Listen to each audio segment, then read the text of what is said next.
Hey, what's up guys? It's me Marlon, just for Fun TV. Welcome sa ating YouTube channel. Meron lang akong gustong i-share sa inyo mga lods, yung ilan sa mga experience natin sa pagtatrabaho dito sa South Korea. So, siguro yung vlog natin na to is para dun sa mga aspirant or dun sa mga kababayan natin na paparating pa lang rito or papunta pa lang dito. So, bibigyan ko kayo ng idea kung paano ang pagtatrabaho dito sa South Korea. So, example, halimbawa bagong dating tayo dito sa South Korea. So, syempre pag bagong dating tayo, wala pa tayong masyadong alam. At sa salita, sa trabaho, sa kultura, sa pagkain, sa klima, yan marami tayong adjustment na ginagawa. So, paano ba magiging effective na worker tayo or na EPS or na trabahador dito sa South Korea pagdating natin dito? So, most of the cases, mga lord, syempre pagka baguhan tayo, hindi natin alam yung mga trabaho, no? Hindi pa natin masyadong kabisado yung mga technique or yung mga talagang yung ginagawa araw-araw. So, yan sa mga oras na yan or sa mga panahon na yan, yan natin mararanasan yung minsan nasisigawan, galitan, namumura, or minsan sabi nila meron parang mga nambabatok na mga Koreano. So yun sa amin noon, nung unang dating ko rito, ang experience ko hindi nambabatok. Ang ginagawa niya, dinadakot yung itlog namin sa likod. So sa kanya, lalo lang yan, kumbaga parang biro o laro. Pero sa atin, syempre, biro mo dakotin yung itlog mo. Diba? Masarap ba yun? Tapos pipigain niya na gano'n. Tapos pag sinabi mong juwaan, tapos tatanungin niya gano'n, yung kudyang namin, yung kunjangjang namin, yung Koreano na kunjangjang namin, pipisain niya yung itlog mo na gano'n. Tapos sasabihin sa'yo, tatanungin sa'yo kung juwa o anjuwa, kung masarap o hindi masarap, kung gusto mo o hindi mo gusto. Pag sinabi mong anjuwa, lalo niyang pipigain. Pag sinabi mong anjuwa, hindi ko gusto. Pag sinabi mong juwa, syempre para bitawan niya, sasabihin mo lang na juwayo, sabi mo lang na gano'n, para bitawan niya yung itlog mo. So yun yung mga ilan sa mga experience ko mga lods nung una kong dating dito. So yun yung pinaka parang form na rin ng pambubuli mga lods, kasi syempre yung masakit yun yung pipigain yung itlog mo, di ba? So hindi maganda yun. So aside pa dun sa mura, sigaw na tinatanggap ko nun nung ako'y baguhan, syempre bago pa lang, hindi alam yung mga diskarte, hindi pa alam kung ano yung mga gagawin. Tapos idagdag mo pa kung minsan na hindi natin maintindihan yung mga sinasabi nila. So ito mga lods, mostly nagkakaroon ng problema sa ating mga baguhan dito sa South Korea, sa mga EPS, pagka hindi natin nasusunod yung mga inuutos sa atin o hindi natin nagagawa. Yan ay dahil sa kung halimbawang hindi natin naintindihan yung mga sinasabi nila o yung utos nila. So yan ang number one na cause o dahilan kung bakit madalas o minsan napapagalitan tayo, lalo na kung baguhan tayo sa trabaho, kasi yung inuutos sa atin hindi natin maintindihan. So syempre baguhan nga naman tayo. Yung mga inaaral natin sa Pilipinas mga lods, iba pagdating dito sa reality, kasi may kasama ng pressure. So pagdating dito sa South Korea, talagang malilito ka kahit nasabihin mo na medyo nakakaintindi ka na o aral ka na o magaling ka na sa pagdating dito sa may mapapansin kang pagkakaiba. So yun nga, balik tayo sa topic natin. Mostly kaya tayo napapagalitan dito sa South Korea pagkabago tayo, dahil hindi natin maintindihan yung mga sinasabi o yung inuutos. So ano yung una nating dapat gawin? Dapat mag-aral tayo ng Korean para yung mga instruction nila maintindihan natin at magawa natin ng maayos. So sa experience ko mga lods, samahan mo ng aral, pagkatapos yun sa araw-araw na pagpasok mo sa araw-araw na ginagawa mo, sa araw-araw na naririnig mo yung mga term sa trabaho, doon na memorize mo, natatandaan mo kung ano yung mga sinasabi nila. Pag sinabi nilang iguhe, gawin mo to, gawin mo yan, dalahin mo to, abot mo sa akin yung ganito, ganyan. Basta kung ano yung mga instruction na araw-araw na ginagawa sa trabaho, ayan, doon tayo matututo. Pero syempre samahan din natin ng aral para mabilis tayong matuto, kasi pag marunong tayong mag-Korean, syempre naiintindihan natin yung instruction sa atin, at syempre nai-express din natin kung ano yung feeling natin, kung may kailangan, halimbawa sira yung makina o ganito ganyan, kailangan ayusin o may problema dun sa makina o pulyang yung mga gawa, syempre kailangan natin magsalita, kailangan natin sabihin sa kanila, at ganoon din yung mga sasabihin nila sa atin na instruction, kailangan natin maintindihan. So number one, mag-aral tayo ng Korean. So pangalawa, simula sa araw na pagdating nyo rito sa South Korea, ayan, syempre yung sabi nga natin kanina, pag baguhan ka pa lang, hindi mo pa alam yung trabaho, syempre tuturuan ka muna nila. So ang may tuturo ko sa inyo para maging effective or maging magaling kayo na EPS, or hindi naman magaling, kumbaga para maiwasan yung palaging nasisigawan, palaging napapagalitan, palaging namumura, ayan.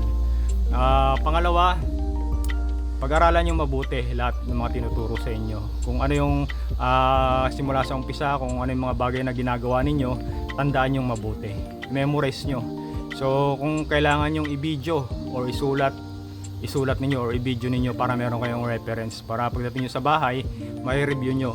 Ganito pala, ganito pala, ganito pala. So kinabukasan, alam nyo na, di ba? So sa mga susunod na araw, yun naman mga ibang ituturo nila, yun naman ang pag-aaralan nyo, di ba? So mahirap kasi yung kahit na sino may inis pagka yung halimbawa tinuruan kita ngayon, bukas hindi mo na naman alam. Tuturuan kita bukas, susunod na araw hindi mo na naman alam. So hanggang sa tumagal ka na ng tumagal, halimbawa sa factory, umabot ka na ng 2 buwan, 3 buwan, 3 months. Dapat sa loob ng 3 months mga lods, medyo nakaka-cope up na kayo eh. Minimum yan yung 3 months, dapat medyo kabisado nyo na yung routine sa factory or sa mga ginagawa araw-araw.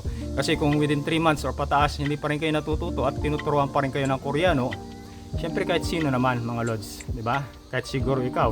Kung halimbawa ikaw yung nagtuturo sa akin at ako'y baguhan, 3 buwan mo na akong tinuturuan, hindi pa ako natututo, palagay mo matutuwa ka sa akin, di ba? So ganun mga lods, yun ang isa sa mga reason kung bakit minsan nakakaranas tayo ng yung paninigaw, papagalitan tayo, mumurahin tayo dahil nga doon. So kaya ang sabi ko sa inyo, yung pagpasok nyo para maiwasan nyo yung mga ganun na senaryo, yung palagi namumurat na sigawan, pag-aralan nyo lahat ng trabaho. Simula dun sa araw na pagdating nyo rito, ayan, sa araw-araw na ginagawa ninyo, kabisaduhin nyo mabuti, tandaan nyo mabuti. Kung kailangan nyo isulat nyo, kung kailangan nyo i-video ninyo. So ang mga Koreano mga lods, ang traits ng mga Korean, pagka marunong na kayo sa trabaho, hindi na kayo papansinin yan. Pagka alam nila na pwede na kayong pabayaan, pwede na kayong hindi i-supervise o hindi bantayan sa trabaho nyo, papabayaan na kayo niyan. So pagka alam nila na marunong na kayo at maaasahan. So nagagalit lang naman sila pagka hindi ka marunong magtrabaho, pagka kamuti ka sa trabaho. So pagka marunong ka na, ayan, wala na silang pakialam sa'yo. At pagka nalaman pa nila or napansin na nila na magaling ka sa trabaho, mabibilib pa sila sa'yo. So halimbawa yung amo mo napansin ka na magaling kang dumiskarte, ganito ganyan, hindi ka tamad, may initiative ka, may chance ka pa na mabigyan ng incentives or sabihin natin na bonus or dagdag na sahod. So yun ang advantage mga lods pagka nakita ng mga amo na tayo'y magaling magtrabaho at magaling dumiskarte, may initiative, ayan, at advantage din sa atin, di ba? So yan lang ang tip ko sa inyo mga lods, sa mga baguhan, sa mga paparating pa lang dito or sa mga bago rito, para maiwasan natin yung nasisigawan, napapagalitan, namumura. Ayan, pag-aralan natin mabuti yung ating mga trabaho. At syempre yung unang tinuro ko kanina, yung salita mga lods, importante yan kasi yun yung communication natin eh. Doon natin pinapadaan yung mga instruction, di ba? Yung iutos sa atin at yung gusto natin sabihin sa kanila, doon natin sasabihin doon sa language, doon sa salita. So kailangan natin pag-aralan yung language nila. Importante yun mga lods. Pagka marunong ka magsalita at marunong kang nakakaintindi ka na, tapos magaling ka na rin sa trabaho, marunong ka na, madiskarte ka, ayan, advantage mo yan idol. Hindi ka na masisigawan, hindi ka na mumura at hindi ka na babatukan pa, di ba? Or hindi ka na ibubuli. So mga Korean ganyan, di ba? Pero hindi naman lahat, hindi ko sinasabing ganyan lahat mga idol. Meron din syempre mga mapagpasensya na hindi nagmumura, hindi naninigaw. So papabayaan ka lang. Kaya lang syempre kung gaya ng sinabi ko kanina na kung ilang buwan ka na sa company tapos hindi ka pa rin natututo, wala kang pagbabago, syempre mapapansin ka rin nila na ikay may kahinaan. So bihira lang yung ganun dito na hindi ka papansinin. Karamihan sa mga Koreano mga lods, lalo na yung mga superior o yung mga mataas sa'yo, pagka medyo kamuti ka sa trabaho, talagang bibigyan ka ng hard time, di ba? Yung palagi kang sisigawan, ganyan, iba ang magiging pakikitungo sa'yo. So hanggang sa parang lumalabas na parang binubuli ka na sa trabaho. So ganoon mga lods, gusto kong i-share sa inyo mga simpleng bagay tungkol sa pagtatrabaho rito sa South Korea. So based lang sa experience natin yan mga lods, gusto ko lang i-share sa inyo para maiwasan din ninyo yung masigawan, ayan, mamura at masaktan dito sa trabaho. So may mga Korean dito or may mga boss dito na sabi nila nambabatok, ganyan. Yung amo ko dati doon sa plastic injection, nambabatok yun eh.